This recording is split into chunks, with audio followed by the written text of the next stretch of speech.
half an hour for the next debate. Daniel Kaczynski to move the motion.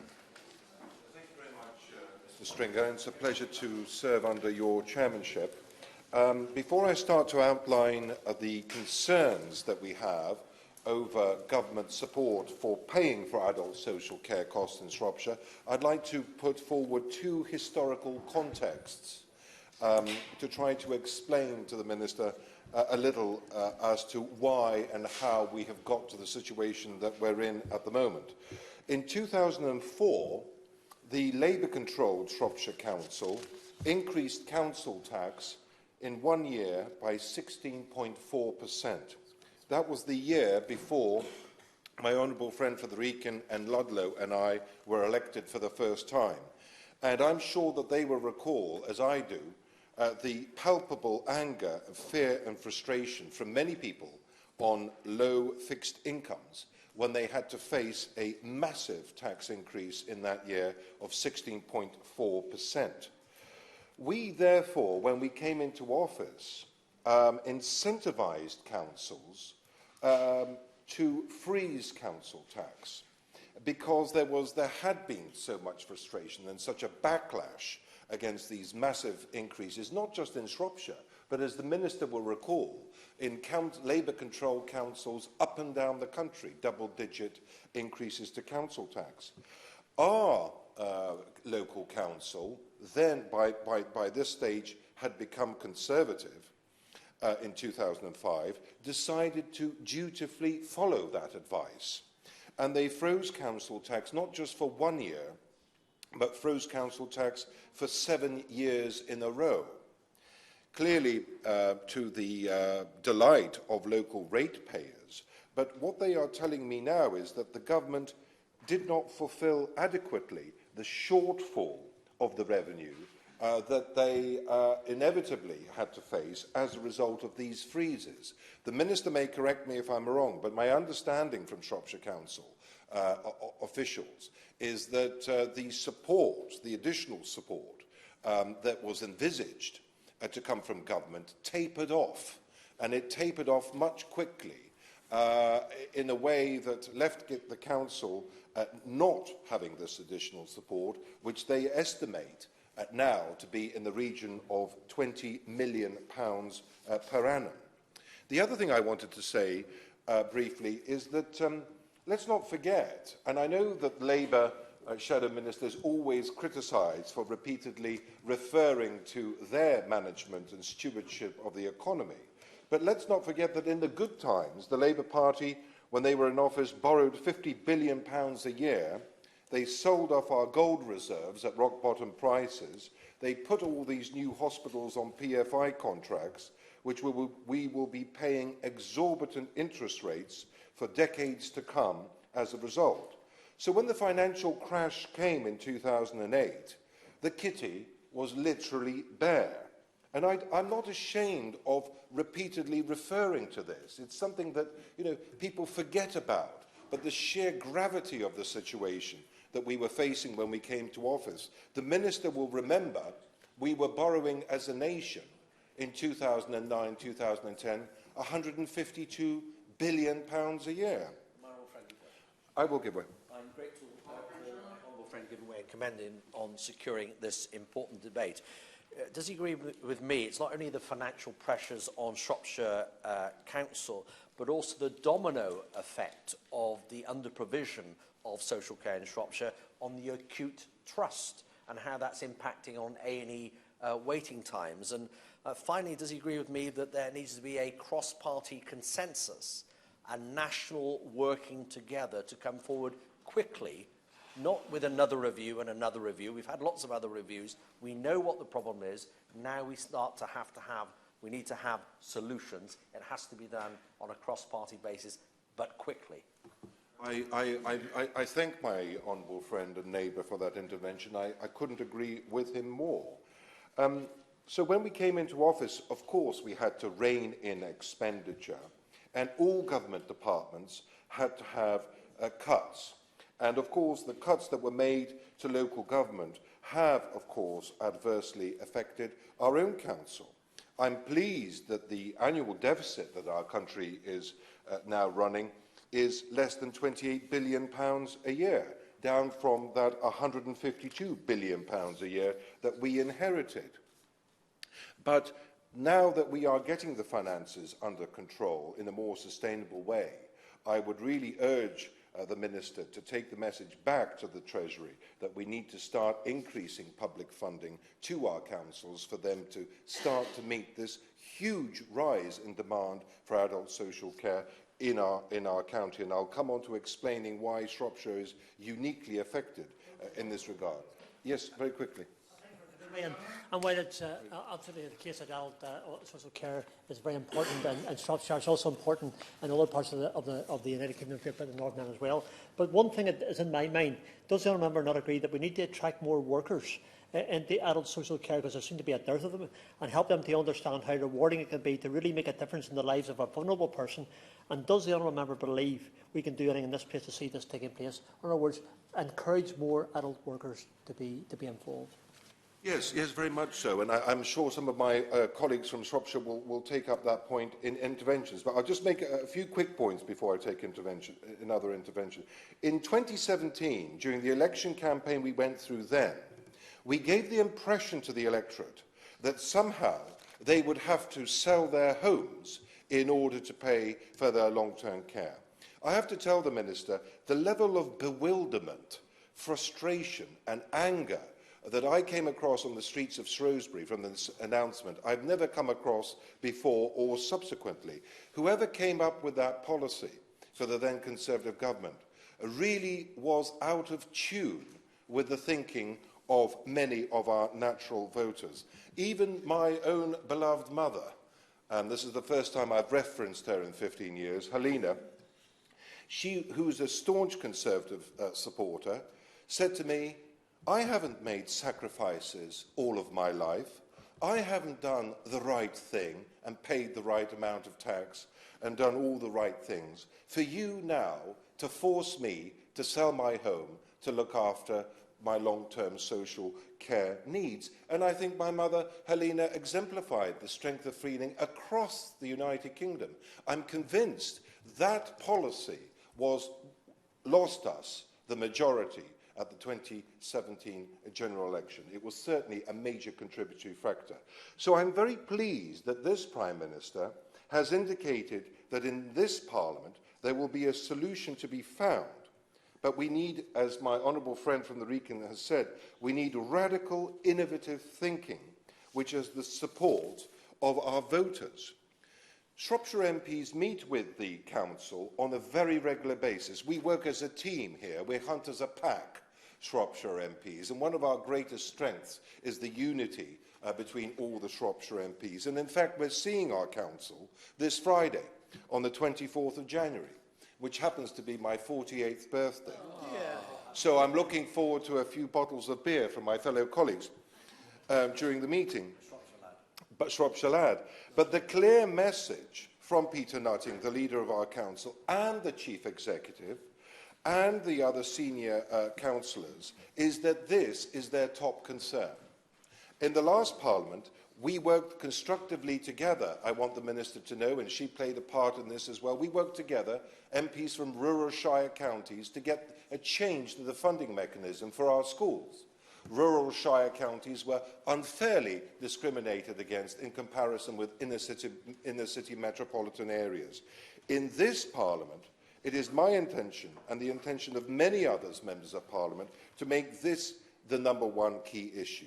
Because, of course, we have to listen to what our councillors are telling us. And there is no doubt in my mind, this black hole that they are facing of approximately £20 million a year is not having just an impact on adult social care costs, but on many other services in our county. Because, of course, the leader of the council has to take more money away from repairing potholes and all the other things that the council is responsible for in order to meet this black hole of £20 million which is staring them in the face. I give way to my right honourable friend and neighbour from North Shropshire.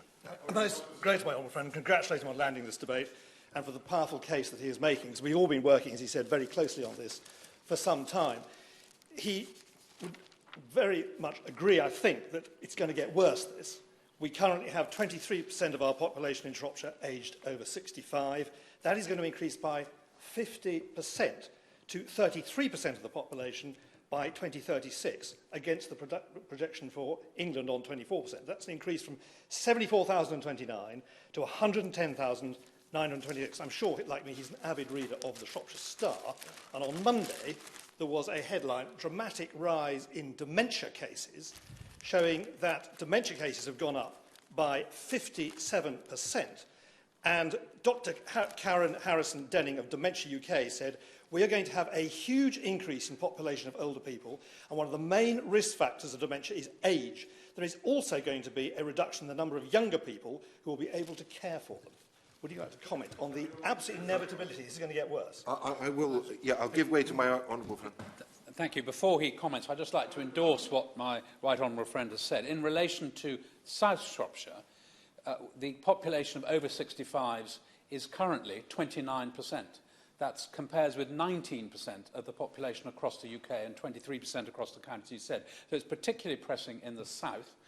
There are today twice as many people over the age of 90 as there were on the day when he and I were elected nearly 15 years ago.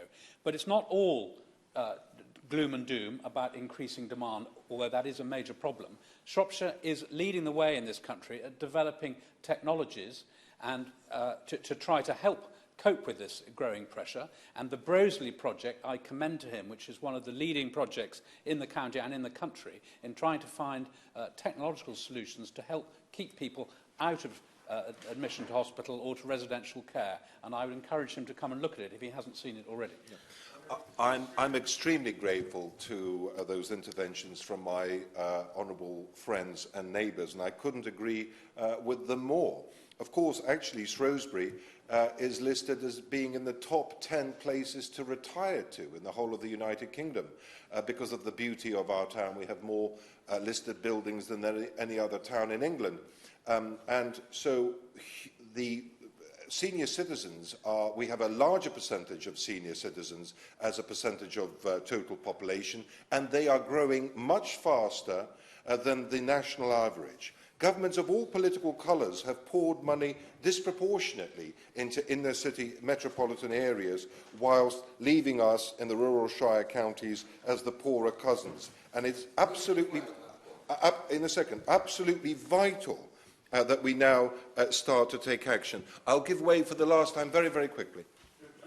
I'm most grateful. In our debates on the adjournment, people to speak have to have the permission of the promoter and of the minister, and it is not good form to come in when the proposer has, after the proposer has started speaking. So I'd ask the proposer and minister whether Bill Wiggin has had permission to intervene. I can withdraw my intervention, Mr. Stringer. I'm very happy to do so. Daniel Kuczynski. Okay, right. I will follow your lead on that, Mr. Stringer. And in winding up, I'd like the Minister to know that in the financial year 2019-2020, the social care budget for Shropshire Council was £103.1 million. This represents 48.2% of the Council's net budget, up from 32.6% in 2015-2016. And I will repeat that. That's extraordinary.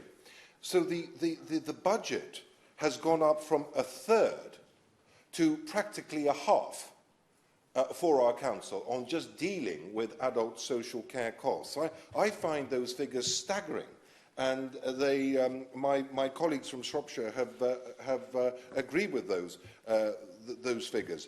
Since 2015-2016, Shropshire Council's adult social care budget has risen by an average of £7 million per annum. For the coming financial year, it is projected to rise by approximately £10 million, of which £6 million is inflationary, meaning only approximately £4 million is due to increasing demand. We've already said that Shropshire's senior citizens' population is rising at a much faster rate than the national average, and Shropshire Council have become more efficient. This is the point that my honourable friend from Ludlow was making. The LGA have assessed our council as being very well managed and in implementing new and innovative policies in this regard. Shropshire Council have become more efficient and innovative in an attempt to control rising costs in social care. Of all initial inquiries into adult social care, 85% are signposted to external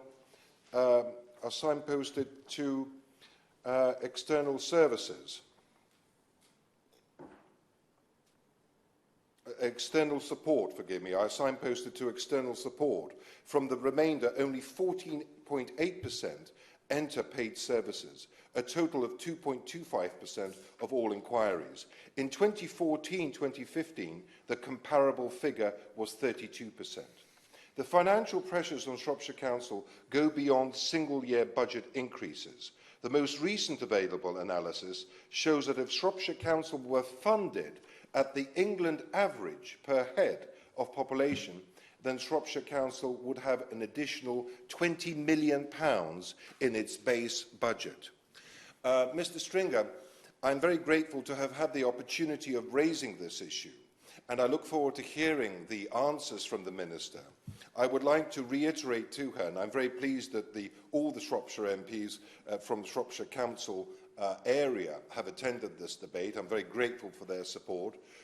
They know as well as I do, and they will share with the Minister the huge pressures that our council are under at the moment because of this lack of funding. Our honourable friend from the Wrekin also mentioned serious problems with our local hospital trust, our local hospital acute trust, which we are trying to raise with the Secretary of State for Health. But we are experiencing a unique combination of problems at the moment in Shropshire, which is giving services to our local constituents which are creaking at best, creaking. And that is not something I feel comfortable with. We are the 5th largest economy in the world. We reduced our debt last year, I've just read today, by 0.9% as a percentage of GDP. I'm delighted and thrilled that the IMF are now forecasting our country to grow at a faster rate than the Eurozone over the next 3 years. We have turned a corner. We can start to loosen the purse strings a little bit, and we must demonstrate as Conservatives that we have a long-term solution to this issue which affects so many of our constituents. Thank you, Mr. Stringer. Minister. Thank you very much, Mr. Stringer. It's a great pleasure to serve under your chairmanship. Can I congratulate my honourable friend, the member for Shrewsbury and Atcham, for securing this really important debate on the funding of adult social care in Shropshire. He is, as ever, a very strong and consistent champion, both for his county, for his constituency, and on a range of issues, but particularly today on the subject of adult social care. And as he mentioned, he and his colleagues, Hunt as a Pack, they work very effectively together. I'm very pleased to see him joined by, I don't know what the collective noun is for a group of Shropshire MPs, but it's clearly going to be something very, very robust and effective, Mr. Stringer. So I'm very pleased to see them all here today, and I'm grateful for all the points they've raised. Clearly, Mr. Stringer, adult social care is one of the biggest challenges we face as a country, but actually it's not even just our country that faces it. This is a global challenge. How do we face the challenges of an ageing population? We have to sort of slightly précis that by saying it's not a bad thing. People are living longer. We should be celebrating that. It's not doom and gloom, but we need to make sure that we're equipped to be able to support people in later life. But also people are living longer with much more complex conditions. Over half of local authority budgets are actually spent on working age adults, although it's a less number of people, it's a more expensive cohort of people, and we need to make sure that we are looking after them sufficiently as well, and supporting local authorities to do that properly. Successive governments have wrestled with the challenges of how to deal with the issues of an ageing population and adult social care, and frankly, they've all then put it in the too difficult pile, because it is a very difficult and potentially a very expensive solution that we're looking at. But unfortunately, the sand has run through the hourglass, and we are no longer no longer able to have the luxury of being able to do that. We now have to face the challenges of the ageing population and adult social care head on, which is why the Prime Minister on the steps of Downing Street on his very first day committed to tackle this, and that's why we'll be setting out much more on this very issue in due course. My honourable friend is absolutely right to highlight the point that by 2040, 1 in 4 people in the UK will be aged 65 or over. It's really important, as I say, to remember it's not just for older people. The number of people aged below 65 accessing long-term support is growing year on year. And of course, key to all our thinking is all those magnificent adult social care professionals, the social care workers, the social workers, the nurses, as well as the army of unpaid carers, loved ones, friends, family, who do so much in Shropshire and indeed the whole country to look after their loved ones. I will, yeah. I'm very grateful. She's just reminded me of one thing. Of course, we should pay tribute to all the millions of citizens out there who are carers themselves and in a voluntary capacity look after their elderly relatives. I know that we did that with my beloved grandfather in the latter stages of his life, looking after him. And it's very, very important to acknowledge what they do. But it is true, is it not, the way a society treats senior citizens is an indicator of what sort of society and culture is within that country. Well, I'm sure that's absolutely right, and it's because of that army of both paid and unpaid carers that he's mentioned that there are some reasons to be positive, many reasons to be positive about the care people receive in Shropshire. As of the 1st of January, 86.5% of care home beds in Shropshire were rated as good or outstanding by the Care Quality Commission.